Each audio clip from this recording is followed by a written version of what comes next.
Hello, today down in the comments, I'd like to play a game. It's an easy game. You can just tell me your favorite Saw movie. You don't have to cut off your foot or anything. Hello, I'm Adam Caesar. This is Project Black T-shirt, the channel where we take a horror movie and talk about it and review it and discuss it.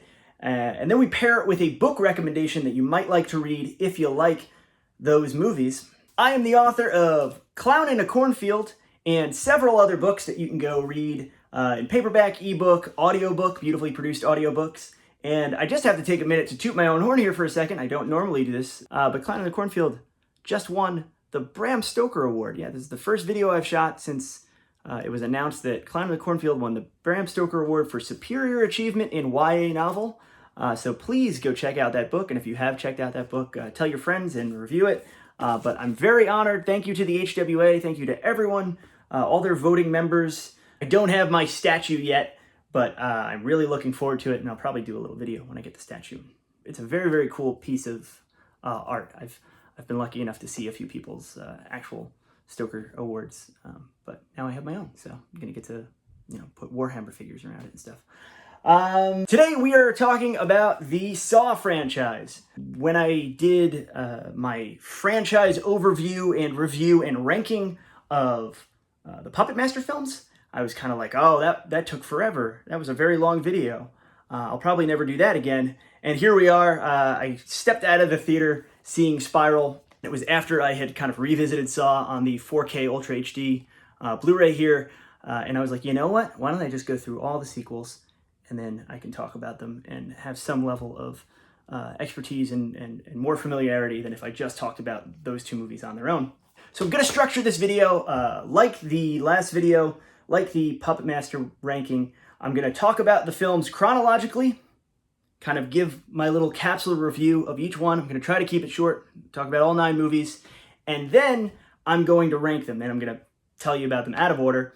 And if you're the kind of person that already is down in the comments saying, like, you didn't start talking about the movies until, whatever timestamp, I'm going to put my own timestamps down on the bottom. So if you look on the timeline, it'll say movies reviewed, and that's the chunk of time where I'm talking about individual movies. And then at the end, it'll say ranks, and then we'll do the book recommendation at the end, like we always do. If you like this video, please give the channel a subscribe if you haven't.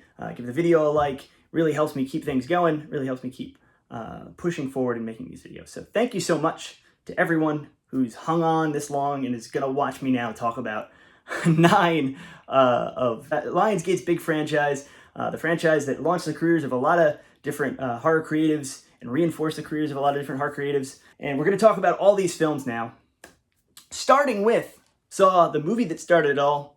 This was released in 2004, and when I heard 2004, I was like, I thought it was before that. But this is a movie that had played festivals, that had done that had kind of been around in the horror scene in that early 2000s era when the internet was kind of new and the magazines were still kind of king of the castle, and felt like I'd been hearing about this film and thinking about this film long before its 2004 release, because it was kind of the perfect age, mid-teens, earlier high school, to just be really, really excited for this movie to be released.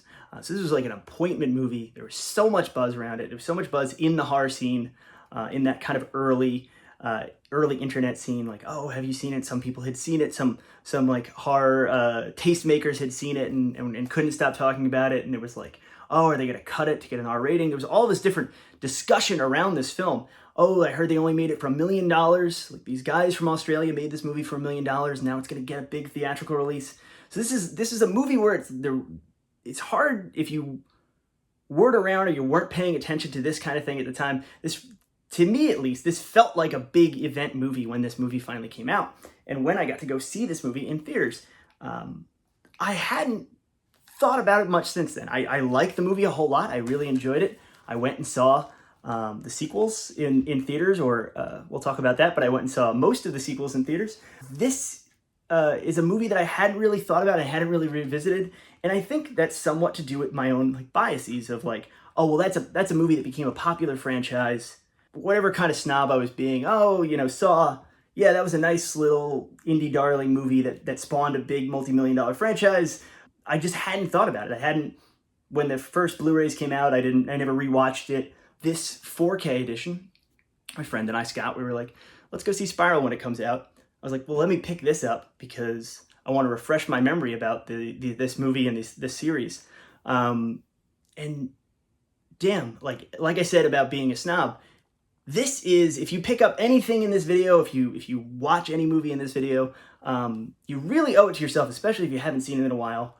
The first Saw is kind of a time capsule, but also kind of timeless when you revisit it, especially on this 4K Blu-ray. For such a movie that was made so on the cheap, stuck together with literal like masking tape and like production design that was really done like on a budget, you look at this movie and it's aged incredibly well. I really enjoy Saw. I think it's really kind of a masterpiece. Like this revisiting this movie was one of the best, especially in this age of Ultra HD 4K. One of the best, like looking back on a movie that maybe I hadn't thought of in a little while or was unfamiliar with. This one like held up the best. We are gonna go full spoilers in this video, so if you haven't seen the original Saw, know that it ends on a giant reveal, a big cliffhanger as to who the killer is, who the person that has locked these two characters in a room. The characters are played by Carrie Elways from Princess Bride and a number of other things, and Lee Whannell himself, who wrote the script along with James Wan, and Wan directed. They met each other in college. They were like, let's make a movie together. They'd made a little short film, kind of proof of concept movie for Saw. Then they attached that. They went out with the script for that, and then they got to make their movie. These producers kind of and got them to make this movie, and it really launched both their careers. They've had incredibly successful careers since then. Even though James Wan kind of doesn't stick around for the sequels, he's given an executive producer credit. He kind of started off the whole aesthetic of these movies, which is, for the most part, don't ever go outside, be in a series of hallways and chambers and subterranean tunnels and crappy offices. Even the characters that should have nice offices, like Carrie Elways' doctor, their offices are crappy and dingy and everything looks bad. This is in an alternate universe. We never know, through all 9 Saw movies, we never know where these movies are set. The police department in the Saw movies is just called the Metro Police Department. They use different cities to shoot the kind of like temp skylines and stuff like that. So you'll see LA and Toronto and Philly in the new one. You'll see them pop up as like the potential skyline for the city in the Saw movies. But it's really set nowhere. It's really set in its kind of own universe of like, there are mainly only criminals and cops and junkies and abusers in the Saw world. And there's our villain here, who's in some instances not even the main villain. And he sets up these deadly games where people have to sacrifice something, or people have to look within themselves to escape. But really it's just an excuse for some blood and gore, and some inventive traps, and some kind of Rube Goldbergian plotting and reveals and twists and things like that. But that's what the Saw movies are, and that's what that first movie is to a T. It was such a different movie at the time, and it's still kind of such a different movie. And then you watch the sequels, how they kind of stick to the bit. They stay so incredibly on brand. They stay so incredibly, at least through Jigsaw, they stay so incredibly faithful to the bit and to the aesthetic of that Wan sets up in this film. At the end of this film, we reveal the identity of the Jigsaw killer, the guy that's been doing all this stuff, the guy who's been putting people in boxes of barbed wires and attaching reverse bear traps to their heads and coating them in flammable liquids and giving them a candle, things like that. We find out that guy is John Kramer. He is a man dying of cancer, but before he goes, he wants to teach a whole lot of people a lesson. It's a lot of people in Saw, and then it exponentially booms as we move forward. And this guy gets a lot done in those final months. We'll say that. Just a fantastic movie. Even if you're kind of not a franchise horror person, even if you don't think you have an interest in these films, I would highly recommend at least rewatching Saw, because it may be slightly different than you remember it, and it may have aged slightly better than you remember it. The next thing we're gonna hold up is this big honkin' kind of budget set, which all the Saw movies and the sequels jammed onto like a bunch of discs, because this also comes with the DVDs. It's disc 1 is Saw 1 and Saw 2. Disc 2 is 3 through 5, so there's 3 movies on there with 6 and 7. Then we have Jigsaw, it gets its own disc. That's the only one with any extras on it. If you buy something like this, if you see this on Amazon, I'll put the links down in the description, know that you're not getting the greatest quality in the world. The Saw 4K, the first movie, looks like $1 million. Does not so much look like $1 million on this set, and none of these sequels look all that good. The transfers, these are older Blu-rays and older Blu-ray transfers. They just don't look super great. But heck of a value. I think I got this for like $15 on Amazon. You get all the movies, minus Spiral, which just came out. But let's talk about Saw 2. There's a new director in town. It is Darren Lynn Bousman, who is now known mainly as a director of not only films, but he directs these live action immersive theatrical experiences. He does that in LA and other places. It's like his main interest now, it seems like. They're like extreme haunts, things like that, where the actors interact with the people going through them. It seems very cool. I've never done one. He's also directed Repo the Genetic Opera, which is a big cult hit. People really like that movie. But he directed the next 3 Saw movies. He directed Saw 2, Saw 3, and Saw 4. He is a stylish director, and he has a clear style. In the first sequel, in Saw 2, he's kind of, in a way, mimicking the house style that James Wan had set forth, and then he infuses a little bit more of his own style and his own shtick. By the time you get to 4, it really feels like, okay, this is what a Darren Lynn Bousman movie looks like, and it's really neat. There's all these cool in-camera transitions and stuff like that. But Saw 2, I think, started out. There's no features on here, so I'm just going from Apocrypha in my own memory. So I think Saw 2 started out as a different movie. Saw was such a breakaway hit that they needed to make another one so quickly that they started with another script and another concept entirely, which was just basically another single location kind of locked room mystery script that they threw Jigsaw and Amanda and all these returning characters, they threw them into. It works really well. Saw 2 is mainly about, we see all these characters are abducted, and they're all put in a room together, including Amanda, one of the survivors from the first one, played by Shawnee Smith. Amanda is in there, and she explains the rules to this group of like 6 or 7 people that have all been abducted, and they're all waking up in this locked house, in this house with all these different rooms with all these different traps in it. Parallel to that, we have a story where the cops are breaking in on Jigsaw. Right at the beginning of the movie, you think, oh, John Kramer, Jigsaw, has been apprehended. Donnie Wahlberg is the main cop on the case. And then as Jigsaw talks to these cops and as he like reveals his master plan, we realize that Donnie Wahlberg's son is one of the people that's been abducted, is one of the people that's in that house, who's gonna have to go through all these different challenges and games. It's one of those movies that, like, every time I hear that piece of trivia of, like, this started as a different spec script, or this started as Darren Lynn Bousman's, like, unrelated idea, it's one of the ones that hooks up the best with the first one, with the kind of continuity of it all. So that really surprises me. It's just a well-made, well-executed movie that when you think about it, and when you think about how quickly they had to build a mythology, and how quickly they had to be like, these things are a hit, we have to make so many of these. It works incredibly well. They talk about on the features here, there's a really good documentary.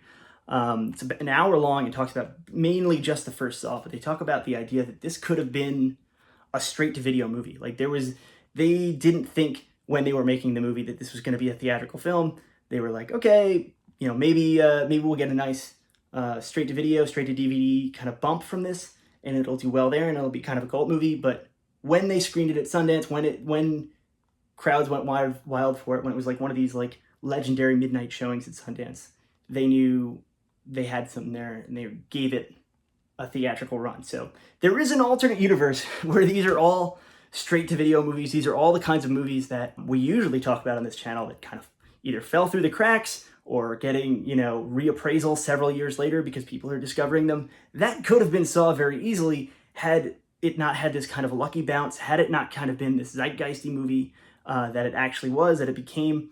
There was a reality where this was a straight-to-video franchise. And Saw 2 really shores up that this is this theatrical franchise where you're going to play these movies in theaters for as long as we possibly can. So we need a movie that establishes the bigness of that without kind of breaking the core conceit of what this series is. And that's what 2 is.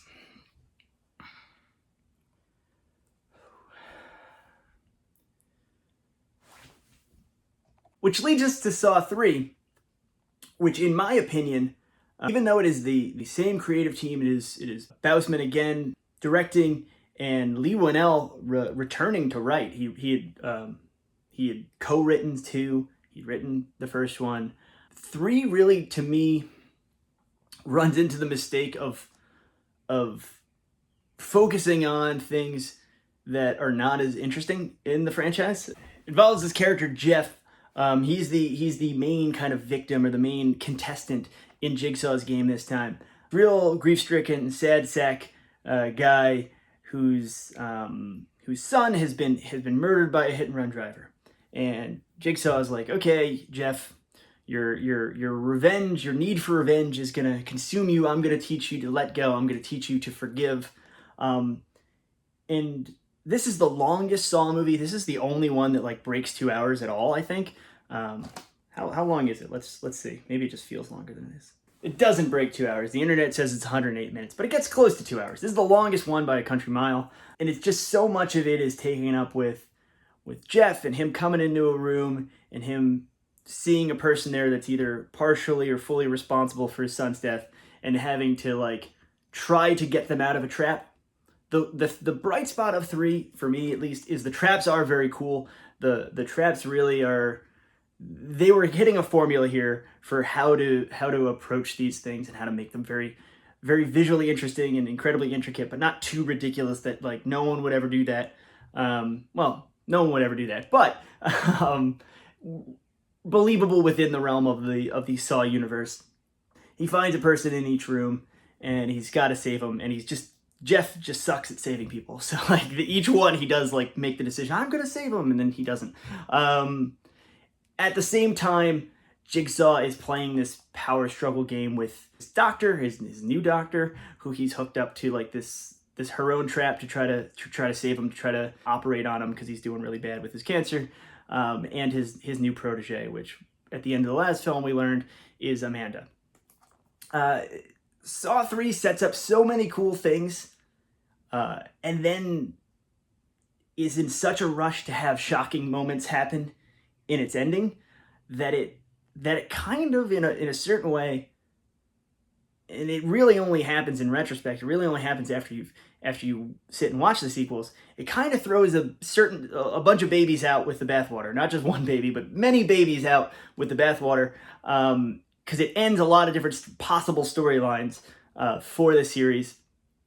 And you watch 3, and then you're kind of moving forward in the series, and you're thinking, what if? Like, what if the producer's notes would have been like, that's really bold, maybe don't do that in 3. Because, like, there are some things that happen that are shocking. For example, the huge spoiler, I guess I've given spoiler warnings at this point.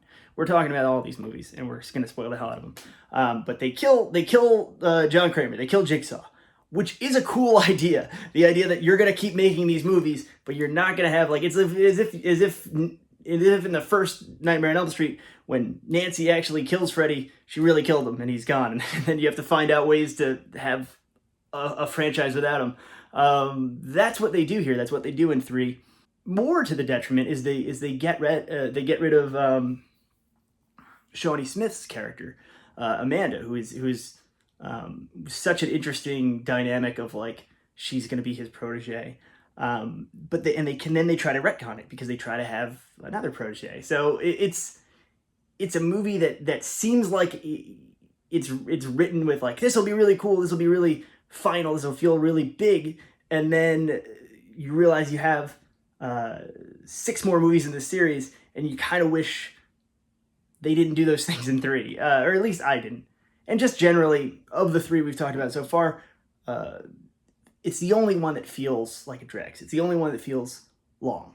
Now, if you watch 3 and you're like, how the heck are they gonna continue the series? How are they gonna do this stuff? How are they gonna keep it going for a while?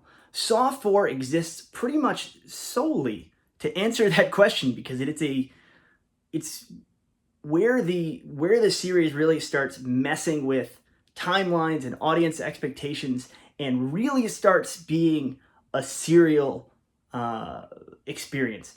The first 3 Saw movies, they are almost standalone. Like they lean so heavily on their main protagonists, their main people who are stuck in the traps. Carrie Elways in the first one, the collection, the Donnie Wahlberg's kid in the second one, and Jeff in the third one. They focus so solely on the main game that's going on, that they do have a standalone feeling to them, or more than a standalone feeling to them, than everything from 4 to Spiral. 4 is a kind of in-between-quel. 4 kind of exists to update you on what happened to several characters from the previous films that either you thought they got killed off, or you weren't sure if they were dead, or what was Jigsaw up to when he did this to them. It exists to show you that, which doesn't sound super exciting, doesn't sound super fun, especially since this is kind of the last of the Darren Lynn Bousman films, before we get to almost 20 years later with Spiral. But the storytelling is so kind of bold. We start out with Jigsaw's autopsy, which puts us at the end of Saw 3, but then we back up a little bit, but we don't know we've backed up. Then we get his complete origin story. We get why Jigsaw's really doing what he's doing, which is there's more to elaborate on than what we've learned in the movies before. We get so many different really cool traps. There's, as I said when I talked about 2, the idea that Darren Lynn Bousman's building his own style and has his own style to approach these films now, with these wacko in-camera transitions and all these different stylistic touches. In a lot of ways, Saw 4 really maximizes the potential of, okay, we're going to do one of these every year, and they're going to be complicated, and they're going to be convoluted, and they're going to feel like expansive in the sense that you don't really have a lot of horror franchises that do this much world building, that do this much mythologizing of certain characters that aren't even just your main bad guy. It's gonna all make sense, and it's gonna all be additive.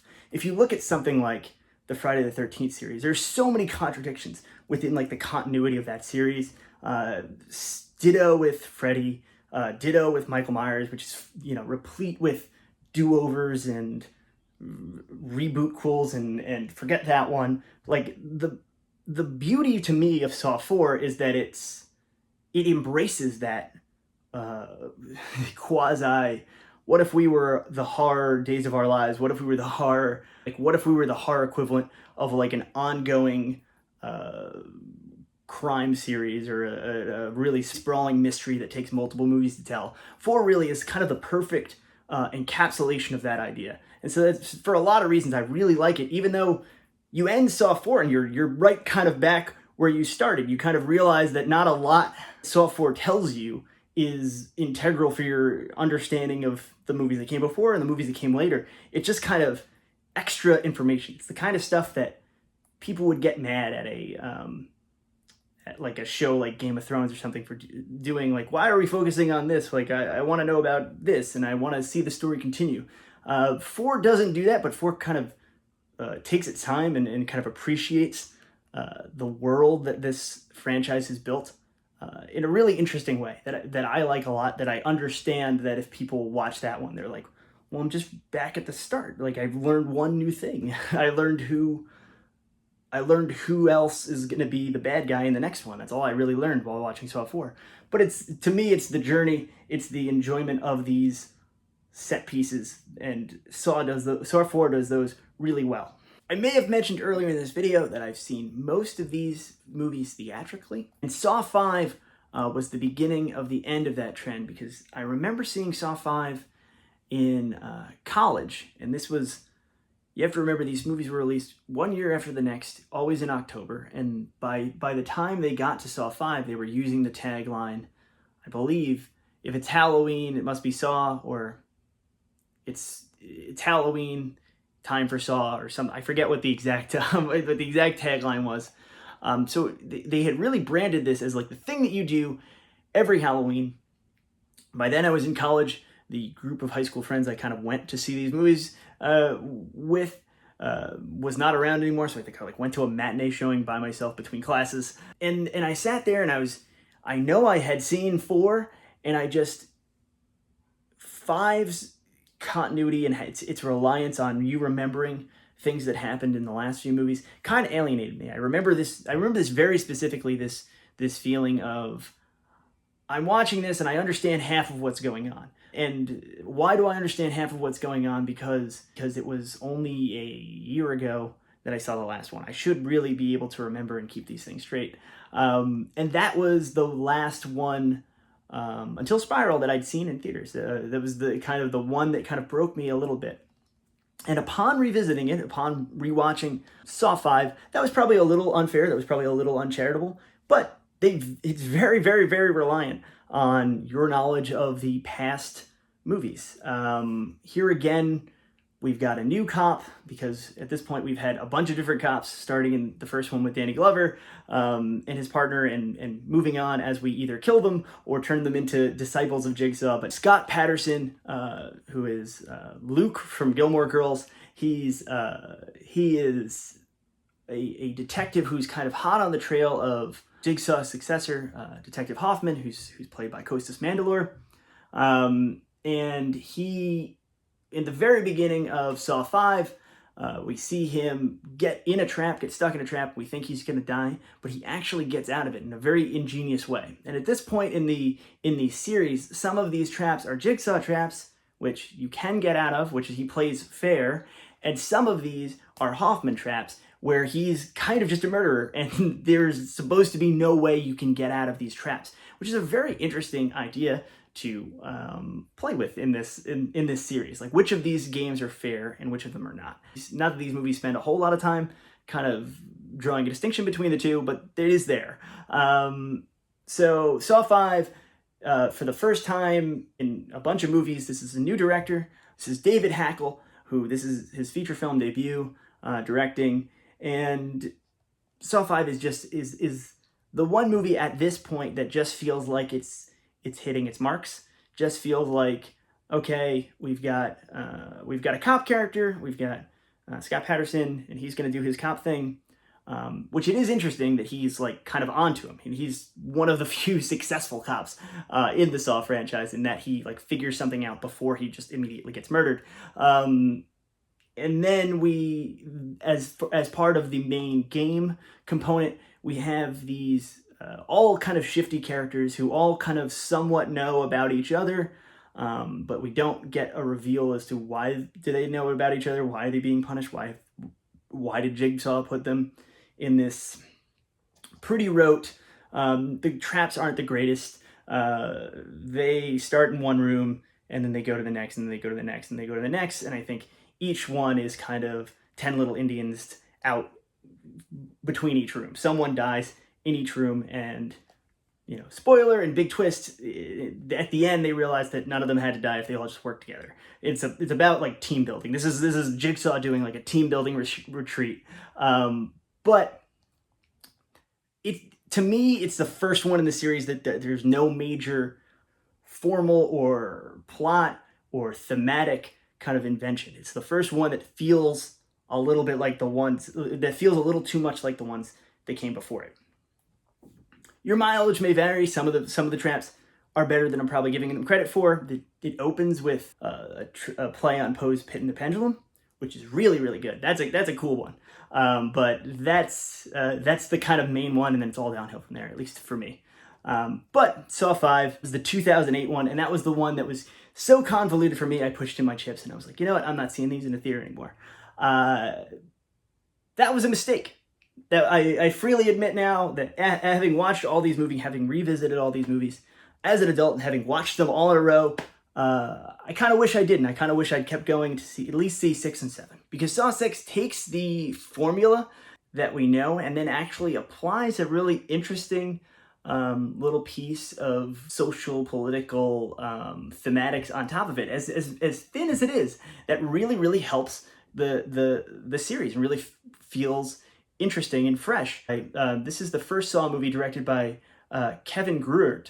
Before this was mainly an editor, and he had edited all the Saw films, including the first one, including James Wan and Lee Winnell came to this editor, and they had their film, and they talk about it in his interview on this disc. He talks about how as a professional editor, it was the least footage, it was the least amount of film he'd ever been given to make a feature film out of. He was like, this is challenging. So a lot of the stuff that becomes staples of this franchise, Kevin Gruert, through his editorial style and through trying to solve this puzzle of editing this first movie together, he had established. So the freeze frames and the static shots of different images and the replaying of footage and like speed ramping and all, like a lot of this stuff was him in the edit bay really trying to figure out how do we make this movie work. Or a lot of that invention and a lot of that freshness actually was Kevin Gruert's imprint in the series and fingerprints on the series, actually. So it's neat that he gets to direct one, and it helps that 6 is one of the better ones, one of the better sequels, and one of the most interesting ones, because the main game in this one is Jigsaw targeting an insurance company. It's people that he'd met through his wife. It's people that he'd met through his now ex-wife at a party, and he got to know about the formula for how they decide who to drop from coverage and who to cover and who's going to live and who's going to die, which is kind of a parallel to what Jigsaw does. But it's the American healthcare system. So he gets the main insurance guy and then puts all his different employees in the traps, and he has to decide who lives and who dies. It's a great concept and a great reapplication of the Saw formula to like a somewhat fresh take and a somewhat new level. And at the same time, you have that continuation of the Hoffman storyline that's been going since, I mean, he's in Saw 3, but he has like one scene in Saw 3, but he's just there to kind of establish him in the timeline. But this is a movie that kind of has it all. It has a satisfying game being played, and then it has that pushing forward of this series' densely convoluted continuity in a satisfying way. So that's Saw 6, and I really like that. And then Kevin Gruert returns for Saw 7, which isn't really talked about as Saw 7. It's usually called Saw 3D or Saw 3D : the final chapter, which anytime you put the final chapter on a horror movie, it's not going to be the final chapter, but there is some real finality in this final chapter. The interesting thing about Saw 7 is it's tonally very different from the rest of the movies. Even though it's directed by the same guy that just directed the one a year prior, you almost get the idea that the writers, Patrick Melton and Marcus Dunstan, who had written the previous 3, you almost get the feeling that they're like, let's make this one funny, or let's make this one a lot meaner and a lot jokier because it's the 3D one, because there's like a certain, this is going to be a spectacular, this is going to be knock your socks off, this is going to feel like a thrill ride, expectation to making a movie 3D and projecting a movie in 3D. And that really influences the tone of this movie, even though it's the exact same creators who just made the last one, which is, takes itself fairly seriously and is kind of an examination of a real world problem. But Saw 7 is not. Saw 7 is like, it opens with like the most ridiculous set piece maybe in the whole series, which is 2 guys who, why would Jigsaw care about this? 2 guys who are sleeping with the same girl. And they wake up in downtown Toronto, and they're both hooked up to table saws, to like hacksaws. And if they push and pull, the other one gets pulled into it. And then they realize that above them is the girl that they've been fighting over, the girl that's been like kind of making a fool of both of them. And then all 3 of them have to decide who in this love triangle dies. It's ridiculous. It's such a silly premise, but it's also one of the traps that I kind of, when I think of Jigsaw traps, I think of that one, because I'm like, that's so kind of stupid. And it seems like the movie kind of tells you everything you need to know about Saw 7 right there, in that it's pretty wrong-headed, it's pretty mean-spirited. It's a little bit of a departure, because why would Jigsaw go after these guys and this girl? And it kind of continues that ridiculousness where now Jigsaw's wife is basically having a tete-a-tete with Hoffman the whole movie, and it's like who's gonna be Jigsaw's real legacy. And she's so worried that Hoffman's going to get her and put her in a trap that there's never been a dream sequence in any of these movies, and there ends up being a dream sequence where Jigsaw's wife, played by Betsy Russell in all these films, she's great. Where she like has a dream that Hoffman gets her and kills her, and you get the impression that they just wrote that in there just to have another kill in this movie that already has a bunch of kills, a bunch of ridiculous sequences. But all that said, it's kind of nice, especially if you're watching these movies all in a row, which I don't know that I kind of recommend it, because you easily keep track of the very complicated storyline, but I kind of don't recommend because they do kind of start to bleed into each other. But at least 7 feels different. At least 7, as silly as some of it is, at least it feels different. At least it feels like it's kind of a little bit starting to wink at the camera, a little bit starting to have fun with its own self-seriousness. That said, it does wrap things up in a very interesting way. There's one, from the very first Saw movie, there's one kind of dangling plot thread, one actor that goes unaccounted for the whole time, and Saw 7 brings him back in a way that actually makes a lot of sense and is actually very satisfying. And you know, the actor had to work for like 2 days or whatever, but it's great that they thought enough of the fans, that this series and these producers and these movies think enough of the fans to be like, I know you've had this question for 6 movies now, we're going to answer it here. And that's really exemplary of why I like this series overall, and why, as the minor quibbles that I have with some of them, and the fact that I definitely like some of them more than others, I think Saw 7 really is a great example of why I like these movies, and why I think they're worthwhile, and why I think they're more than at least the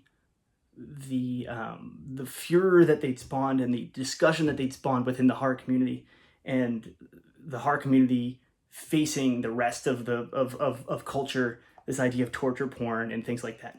These movies are not that. These movies are, well, some of them are, but at least the beginning ones, the first one's kind of tame. It's just a police procedural. It doesn't feel like a horror movie at all. There's a couple of jump scares when people are getting caught and when they're initially being put in the traps, when they're being stalked by Jigsaw or Amanda or Hoffman.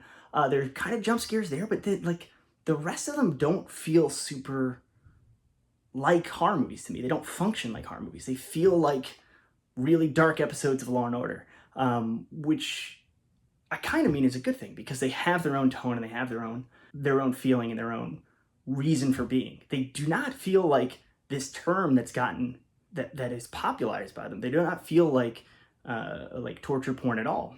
Some of the movies that they kind of spawned and that they kind of inspired feel like they fit more in that genre. I don't even want to call it a genre, because I don't actually think it is a genre. I think it's a label that gets put onto certain films that don't belong in that genre, that isn't a real genre. It's kind of in certain way, like a moral panic, a satanic panic kind of thing of like, oh, I won't let my kids watch that torture porn. You know, Saw 7, especially comparing it to the first one, really shows you how far the series has come, but also how close it's stuck to its fan base, and how close it's stuck to its roots, and how close it's stuck to its own mythology. Really enjoyable film. So after Saw 7, after the final chapter, the producers were somewhat true to their word. They stopped making Saw movies for 7 years.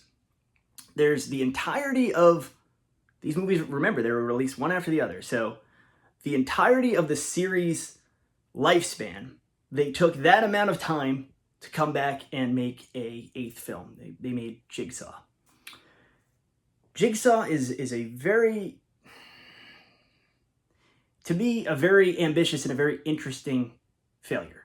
It's not a movie that I 100% really even enjoy, but it's a movie that I'm endlessly fascinated by, not the least of which because in a lot of ways I was most excited for it, because Jigsaw is directed by the Spear brothers, who they started out kind of like James Wan and Lee Winnell. They started out making a very low budget indie feature in Australia called Undead, which if you haven't seen it, I don't see a lot of people talking about it, but it's a zombie movie with a lot of kind of really cool, really inventive, really shoestring budget special effects in it, and a lot of good energy and a lot of fun in Undead. It's in some ways like the early 2000s version of Dead Alive. Then they kind of made that movie and they made a splash and they were able to make some Hollywood movies. They made one of my favorite vampire movies of recent memory called Daybreakers, which stars Ethan Hawke and Willem Dafoe. Great movie. I think that movie's awesome. There's a lot of like really wacky vampire mythology in it. It's not a like vampires hunt and kill and living in the shadows movie. It is like Blade on steroids because it is an entire vampire society. It's a real like vampire fantasy film. So they made that movie. Great. Oh wow, they're hired to make the new Saw movie, and it's the first Saw movie after 7 years. I was very interested in it. It's especially on watching it in a row with the rest of the movies. It feels like it's a really hard task to make a movie where the general feeling of the movie is it's trying to move on, and the general feeling of the movie is we should do something different with this franchise. We should do something new with this franchise, which in a lot of ways it barely looks like a Saw movie. There's a ton of outdoor shooting. There's a ton of shooting in kind of broad daylight. There's a ton of not set shooting, like location shooting, which like they're opens up and they're on the rooftops in broad daylight. In some ways, it doesn't feel like texturally like a Saw movie at all. And then in some ways it does, because we've got these cop characters, we've got a lot of kind of CSI type action, which Saw itself seemed very informed and was being informed. It was informing and was being informed by CSI, if you remember that era of American television and style. And then Saw, Jigsaw, because it is so many years later, feels like maybe NCIS is the procedural and the police procedural it's taking its cues from. There's just there's that feeling of like we need to push things forward, and then the movie really bends over backwards thrice in order to try to connect itself to the original Saw continuity and the original Saw storyline. But because it looks so different and because it feels so different, and even when Tobin Bell shows up to play John Kramer again, which you're like, oh, how is he back? How is he alive? They cut off his head. How is he going? The film has a satisfactory answer to that. But even when he does show up, it doesn't 100% feel like him. There's this fog of you can't go home again kind of layered over the film. And there's this fog of we have these new filmmakers that are very different from the filmmakers that have made these movies in the past. They're coming into this franchise fresh and they're trying to do something new. It just feels uneven. It feels the traps, one or two of them are pretty cool. The rest of them are pretty CGI and pretty, in a certain weird way, bloodless. They don't feel as mean, and they don't feel as I've used the term textural, but they don't feel as like grimy and lived in and like, oh, you're gonna get tetanus even like touching that thing. Like they don't feel that way. And you watch the rest of the movie and you know that they're trying to make it more palatable for kind of general audiences and people who haven't seen all the other Saw movies, who aren't coming to this with this baggage. But it tries to serve two masters and it ends up serving none, to me. But I'm always Mr. Positivity and I'm always Mr. Happy Guy. But the writers of Jigsaw and those same producers who've been shepherding this series on forever, very recently, like within the last couple weeks, I think it just went up. It's still playing in theaters, but I think right now you can rent it VOD. Maybe they took a hard look. This is conjecture, but maybe they took a hard look at Jigsaw and maybe what didn't work there. And they thought, let's name this movie Spiral, from the Book of Saw. Let's up front put that distancing in there where Jigsaw is named Jigsaw. It is clearly meant to be evoking the kind of mythic figure of the original Saw movies. Spiral very purposefully sets you up to be like, this is a new thing. This is a different thing. And I think that works. That works really well for the movie.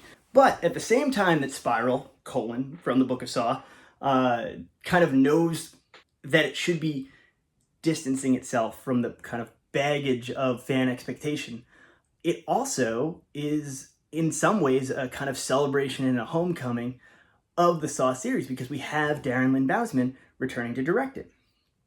This is kind of the do-over of Jigsaw. I feel like that going into the theater and thinking about it, you kind of hope it would be. It very prominently features Chris Rock as our new cop character. It features Samuel L. Jackson as his dad. It has a whole different vibe, but because you have Bousman's hand on the wheel, and because you have this attempt to tell a newer story, these writers from Jigsaw returning again to tell a newer story, it feels fresher, but there's that visual consistency.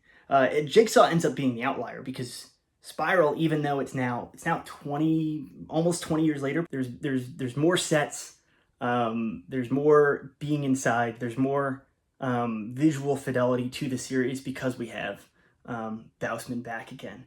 Kind of like Saw 6 focused on healthcare in America, Spiral focuses on policing in America and focuses on police corruption in an interesting way I'm sure there's people on the internet that are calling it like preachy or whatever, or too topical or too woke in a certain way. It is and it isn't, because it really does try to have its cake and eat it too, because we do have Chris Rock as a very admirable cop. He is a good cop in a world of bad cops. And even before the story starts, even before the traps and his coworkers and the people that have wronged him start getting caught in these Jigsaw-like traps, even before that happens, he's trying to make the police force a better place through his actions. So it's not a movie that's like anti-cop, but it is anti-bad cop, and the reveal of who ends up being the killer and who ends up being the new Jigsaw in a certain way is not exactly it's not exactly hard to figure out, but it felt like this is only the second movie I'd seen back in theaters since we were all wearing masks and crap like that. I walked out of the theater feeling renewed interest in the franchise, renewed enough that I went back and watched all these movies and thought like, oh, I'll talk about them because it'll be interesting to look back on these movies all these years later. And yet it still feels like it's pushing it forward. So I really enjoyed Spiral. Rock's really good in it. His performance seems like, half stand-up set. Like there are these long tracking shots where Bousman kind of just lets Chris Rock be Chris Rock in an interesting way, because this franchise isn't known for its humor, isn't known for being the most jokey franchise. But it lends a nice tone to it, and it's a nice looking movie, and I don't know. I enjoyed it. I hope they make more of these. I hope they make more from the Book of Saw, because I think it's an interesting way of continuing the franchise without being overly beholden to it. All right, that was me talking about all 9 movies in the Saw franchise. I don't know why the hell I do this to myself, but now I'm going to rank them. We're going to now do the ranking. I'm going to talk about these films in a very scientific way. This is indisputable. You can't argue with me down in the comments. I'm just kidding. I just made this up. But this is what my gut tells me. This is my ranking of how I prefer these films. Number 9, last place, but again, as you know, the booby prize of these things is that I enjoyed aspects of all these films. But number 9 is Jigsaw. Most recent entry into the main Saw series, Jigsaw. It's my last one. Number 8, kind of surprising. I'm pretty sure I'm going to catch flack for this, but Saw 3 is my number 8 pick.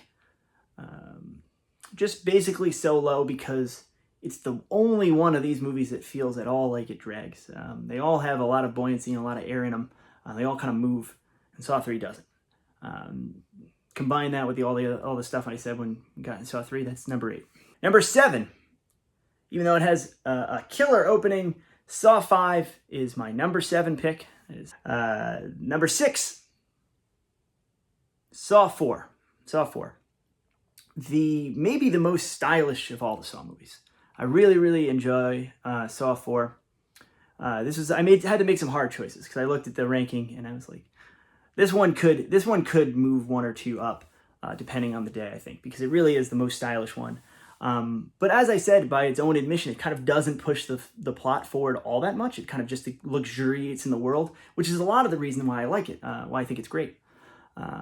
Number 5, go with Spiral. Spiral is number 5, firmly middle of the pack, but so enjoyable and such a nice kind of refreshing return to the world. It was just good being in a movie theater, basically.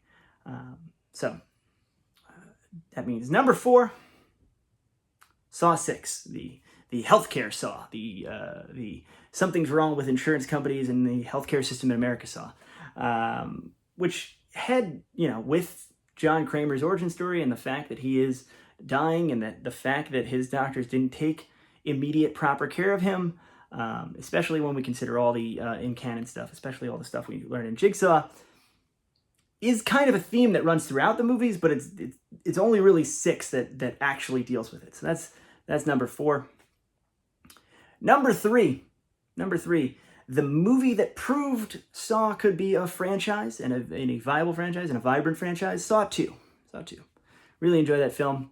I really enjoy Shawnee Smith's Amanda, and that's the movie that she really gets to shine in. She really gets to kind of show off her range and her character's depth. Really interesting character. Wish she was in the series even more.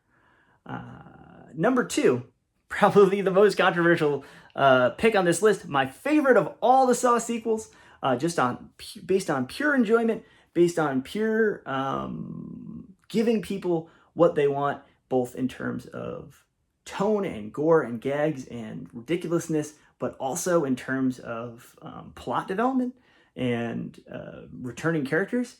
Saw 7, the final chapter, is my favorite of all the sequels. And my number 1 spot, the least surprising thing on this list, I think the best Saw movie by far is the first one. I think there's a very good reason why it launched the careers of James Wan and Lee Winnell and a lot of other people involved in this franchise, because it's just so damn good. It is an incredible movie. And that 4K that I talked about, this isn't really a video where I'm talking too much about special features and Blu-rays and which movies are worth buying on disc. But if you buy one movie from this video, that 4K, if you have the capability to do Ultra HD and to do 4K Blu-rays, well worth buying. It's great. It's a great disc. So there we go. There's the ranking. This week's book recommendation is a novella, a small press novella from an author named Haley Piper. It is called The Worm and His Kings.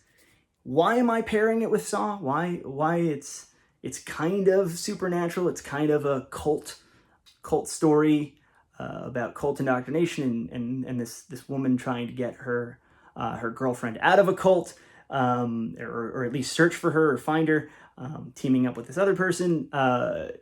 It takes place almost entirely underground in New York in the 90s. So to me, as I was listening to the audiobook, as I was reading this book, I was like, oh, it's interesting that I'm watching the Saw movies at the same time, because they have that unifying factor of being underground, feeling trapped, feeling claustrophobic. Yeah, so that's The Worm and His Kings by Haley Piper. Really quick read. I don't talk enough about novellas on this show. I've written a few novellas. I really enjoy the format, but I've kind of gotten away from it in a weird way. I don't know why. I'm going to go back. Reading this book and recommending this book has kind of inspired me to go back and check out not only Piper's other work, but more short fiction, shorter, kind of more bite-sized, can be read in the same time that you can enjoy a feature film type books. Because I really love that kind of horror fiction and that kind of horror storytelling. And this is a good one. This is a really good one. Her writing's fantastic. All right, I'm Adam Caesar. that has been the entire Saw series, reviewed and ranked. Clown of the Cornfield is the book. If you want to support this channel, if you want to pick up a book or 2 or 3 or 4 or 5 or 6 or 10, I've written a whole bunch of books. They're all pretty good. If you've read this one and you liked it, because it's the one that's out in, you know, major bookstores and Barnes & Noble and Target and stuff like that. If you've enjoyed this book and you think you might enjoy my other books, you're right. You will enjoy them. So go pick them up. Go read the audio. Go listen to the audiobooks. Go read the ebooks. Go read the paperbacks and hardcovers. And like I said, please review them. It really, really helps me out. It helps me keep this channel going. So have a great week. I will see you probably next week, where we'll talk about hopefully only one movie. I won't have to watch 9 movies and talk about them. But I'll see you next week. Have a great one. Bye, guys.